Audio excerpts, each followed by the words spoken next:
Hello guys, welcome to my new blog.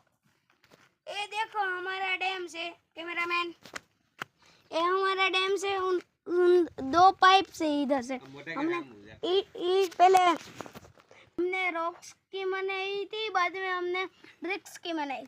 बाद में इधर देखो कैमरामैन इधर देखो, इधर इधर इधर है ना, दो रास्ते जा रहे। इधर से इधर भी चिक्कू का झाड़वा, उधर भी चिक्कू का झाड़वा, देख लो वहाँ पर है ना। और यहाँ पर देखो हमने रोड बनाया, डैम के बाजू में भी दिखाते कैमरामैन। ये देख सकते हो हमारा रोड बन गया है, और इधर से हमने न्यू बनाया था इसलिए। और इधर से हमारा जो बारिश में जो पानी होता है ना, इधर से जाता है। बाद में પાણી જમા થાય બધું બધું આમ આવી જાય। પછી પાછું છે ને જે ગાડીઓ હાલે ને એટલે સગો છો અમારો આખું દેખાડી દ્યો કેમેરામેન પહેલાથી